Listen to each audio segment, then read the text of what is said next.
Hello guys, welcome back to super 90 academy. आज हम बाल विकास के अंतर्गत एनसीएफ 2005 के बारे में अध्ययन करते हैं। एनसीएफ 2005 क्या होता है तथा उनके जो सुझाव क्या क्या थे, उनके सिद्धांत क्या क्या थे, इनका अध्ययन आज हम करेंगे। तो चलिए हम सामान्य जानते हैं कि एनसीएफ 2005 क्या होता है। एनसीएफ ठीक है, नेशनल कैरिकुलम फ्रेमवर्क अर्थात राष्ट्रीय पाठ्यचर्या रूपरेखा 2005। ठीक है, चलिए सबसे पहले हम इसका परिचय जानते हैं। तो इसका जो सूत्र है एनसीएफ 2005 का सूत्र क्या था? बिना बोझ के पढ़ना तथा अधिगम प्राप्त करना। ठीक है, बिना बोझ के पढ़ना। बिना बोझ के पढ़ने से तात्पर्य है कि बालकों को पठन पाठन में किसी भी प्रकार की कोई प्रेशर, कोई बोझ ना हो। ठीक है, अर्थात वह बिना किसी बोझ के भय रहित होकर के स्टडी कर सके। ओके, उसके बाद क्या है, इसकी स्थापना कब की गई थी? तो 2005 में रविंद्रनाथ टैगोर द्वारा प्रोफेसर यशपाल की अध्यक्षता में किया गया। ठीक है, तो एनसीएफ 2005 की स्थापना 2005 में रविंद्रनाथ टैगोर द्वारा, ठीक है, प्रोफेसर यशपाल की अध्यक्षता में किया गया था। उसके बाद क्या है, इसकी जो सिद्धांत है एनसीएफ 2005 की जो सिद्धांत, महत्वाकांक्षी जो सिद्धांत है, उसके बारे में हम समझते हैं। चलिए, इसमें पहला आता है आपका ज्ञान को स्कूल से बाहरी जीवन से जोड़ना। ठीक है, ज्ञान को स्कूल से बाहरी जीवन से हम कैसे जोड़ सकते हैं? जैसे मान लीजिए हम बालकों को कोई भी उदाहरण दे रहे हैं। ठीक है, तो उदाहरण बालकों के जो परिस्थिति के अनुसार जो देखते हैं बालक, उनके आधार पर या वैसा उदाहरण अगर हम बच्चों को बताएंगे तो बच्चे क्या करते हैं, समझते हैं। ठीक है, जैसे मान लीजिए क्या होता है, अगर हम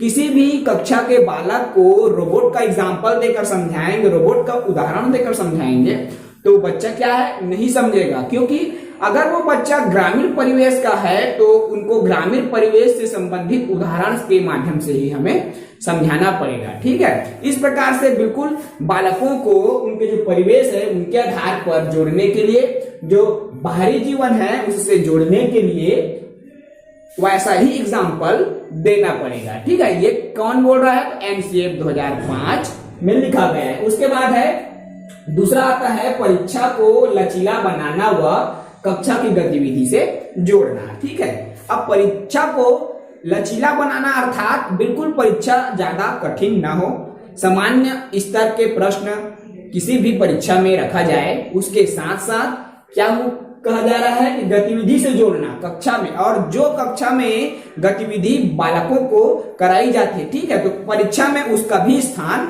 होना चाहिए।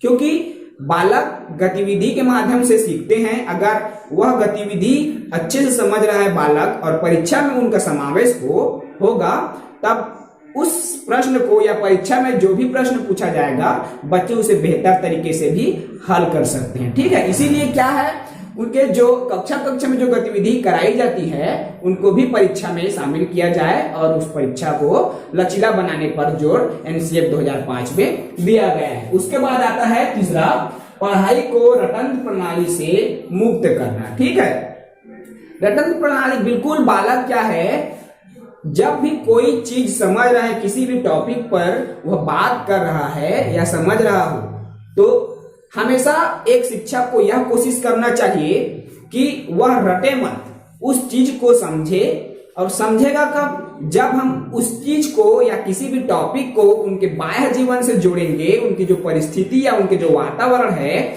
उससे जोड़कर बताएंगे, तभी बालक अच्छे से समझ सकेगा। अदरवाइज क्या करता है, एक बालक रटने की कोशिश करता है। ठीक है, इसीलिए बिल्कुल बालक को रटना न पड़े। इसीलिए एक शिक्षक के नाते हमें उनके बाह्य परिवेश से संबंधित उदाहरण उनको बताएं, ताकि वो क्या करे, रटना छोड़ दे और अच्छे से उनको समझ सके। ठीक है, उसके बाद अंतिम आता है सिद्धांत के अंतर्गत पाठ्यचर्या पुस्तक केंद्रित ना हो। पुस्तक केंद्रित ना हो कहने से तात्पर्य क्या है कि जो भी हम पाठ्यक्रम बालकों को बता रहे हैं या पढ़ा रहे हैं, तो वह कभी भी पुस्तक केंद्रित न हो, अर्थात केवल उस पुस्तक का उदाहरण ही देकर या पुस्तक में जो लिखी गई बातें हैं उसी को ही बालकों को बताएं, ये नहीं, जरूरी नहीं है, ठीक हो। क्योंकि बालकों के परिवेश का एग्जाम्पल अगर हम बताएंगे, आसपास के और उदाहरण लेकर बताएंगे, तभी बालक बेहतर तरीके से समझेगा। इसीलिए एनसीएफ 2005 में कहा गया है कि केवल पुस्तक को ही महत्वपूर्ण मानकर, उनके गतिविधियों को ही महत्वपूर्ण मानकर के बालकों को न पढ़ाएं, बल्कि गतिविधि से बाहर उनके जो वातावरण या उनके परिस्थिति में जो गतिविधियां या जो उदाहरण वो देखते हैं, जो भी वस्तुएं देखते हैं, उनको उनके गतिविधि में शामिल करके बताना चाहिए, ठीक है। इस प्रकार से एनसीएफ 2005 की जो महत्वाकांक्षी सिद्धांत है। उसके बाद अब हम देखते हैं एनसीएफ 2005 के जो सुझाव क्या थे। एनसीएफ 2005 के जो सुझाव है उसको जानते हैं। तो इसमें फर्स्ट है शिक्षण सूत्रों का प्रयोग, ठीक है। तो एनसीएफ 2005 का जो सुझाव है उसमें कहते हैं कि शिक्षण सूत्र का अधिक से अधिक प्रयोग करना चाहिए। जो शिक्षण विधि है, ठीक है, तो हमारे शिक्षण विधि में बहुत सारे शिक्षण विधियां आती है जो बालकों के लिए उपयुक्त होती है, जैसे ज्ञात से अज्ञात की ओर, मूर्त से अमूर्त की ओर, सामान्य से विशेष की ओर, ऐसी बहुत सारी शिक्षण विधियां हैं, ठीक है। तो इन शिक्षण विधियों का उपयोग करके बालकों को पढ़ाना चाहिए, उसे सिखाना चाहिए, ठीक है। उसके बाद आता है हमारा दूसरा, किताबों तक सीमित न रहें। जब भी हमें कोई भी टॉपिक को बताना हो तो सिर्फ किताबों में लिखित बातें या उनमें लिखित जो गतिविधियां हैं उन पर या उन तक ही सीमित न रहें, बल्कि उनके बाहरी गतिविधियों को भी बताएं, ताकि बालक अच्छे से उनको समझ सके और उस टॉपिक को बेहतर तरीके से एक्सप्लेन कर सके, ठीक है। उसके बाद थर्ड आता है तर्कपूर्ण शिक्षा दी जाए। तर्कपूर्ण शिक्षा दी जाए कहने से तात्पर्य है कि बालक को जो भी शिक्षा दी जाए उस शिक्षा को या उस टॉपिक के बारे में बालक सोचे, तर्क करे, वितर्क करे और उसको अच्छे से समझे और उसको रटने से बचे, ठीक है।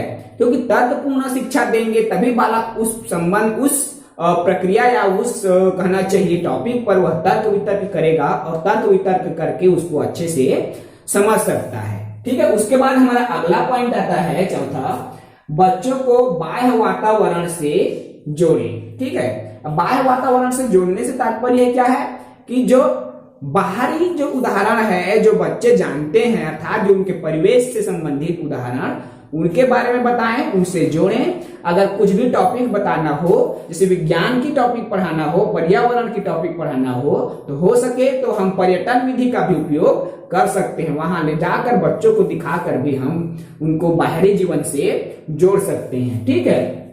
उसके बाद पांचवा आता है मातृभाषा में शिक्षा दी जाए, ठीक है। तो शिक्षा किस भाषा में हो, तो जब भी बालकों को शिक्षा दी जाए तो उनकी मातृभाषा में शिक्षा दी जाए, क्योंकि बालक जब भी सोचता है, समझता है या कोई भी अपनी विचार है वो प्रकट करता है तो अपनी मातृभाषा में ही बोलता है, इसीलिए वह मातृभाषा को ही पहले समझता है। इसीलिए जो शिक्षा है एनसीएफ 2005 के अनुसार मातृभाषा में उनको शिक्षा देना चाहिए, ठीक है। उसके बाद छठवा आता है पुस्तकालय में पुस्तक पढ़ने की स्वतंत्रता दें, ठीक है। जब भी बालक किसी भी लाइब्रेरी में पुस्तक पढ़ता है तो बिल्कुल फ्रीडम, भय रहित होकर के उनको पूरी आजादी के साथ कोई भी विषय या कोई भी पुस्तक को पढ़ने की स्वतंत्रता दी जाए, क्योंकि पुस्तक पढ़ने से भी उनमें पढ़ने की रुचि आती है और वह अच्छे से सीखता है, ठीक है। उसके बाद देखते हैं सजा पुरस्कार का ज्यादा उपयोग न करें।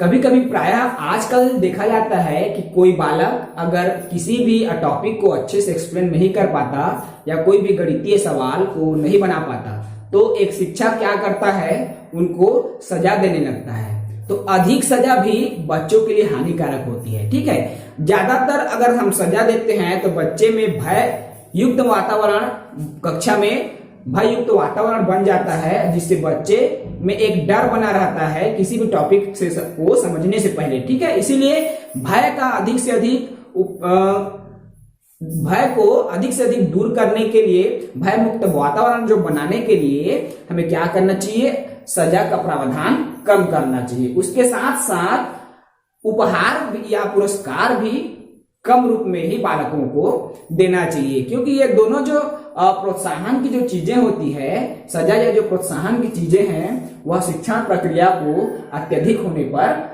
धीमी बना देता है। ठीक है, उसके बाद अगला देखते हैं, 8वां है मनोवैज्ञानिक शिक्षण दे।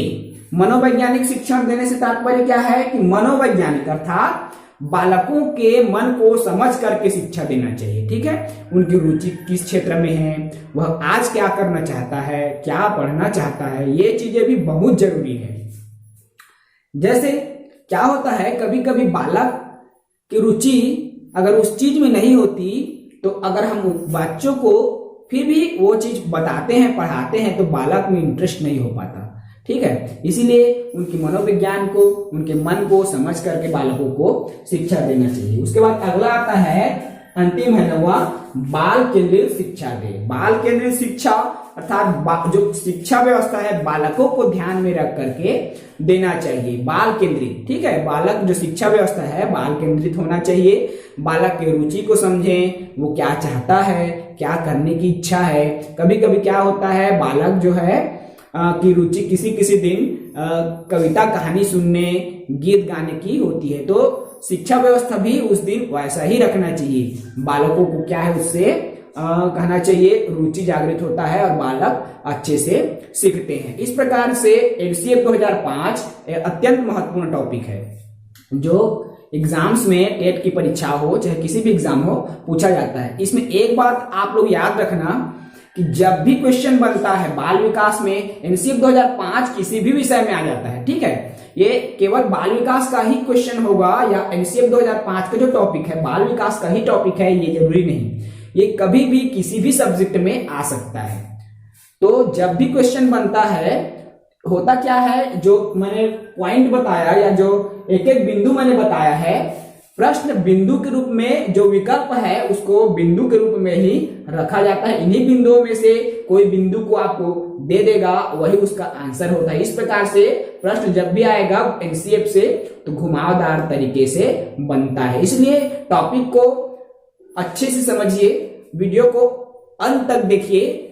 हर वीडियो को जब तक आप अंत तक नहीं देख, किसी भी मैजिक को अच्छे से समझने के लिए क्या होता है, लॉजिक को समझना है। ठीक है, किसी भी मैजिक की लॉजिक को अगर समझना है तो हमें अंत में या अंत तक रुकना पड़ता है। ठीक है, उसी प्रकार से शिक्षा भी ऐसी एक चीज है, ऐसी प्रक्रिया है जिसको अंत तक समझेंगे तभी हम बेहतर तरीके से परफॉर्म कर पाएंगे। ठीक है, आज का हमारा वीडियो आपको कैसा लगा नीचे कमेंट बॉक्स पर कमेंट कीजिए और हमारे इस YouTube चैनल को सब्सक्राइब कीजिए। Thank you.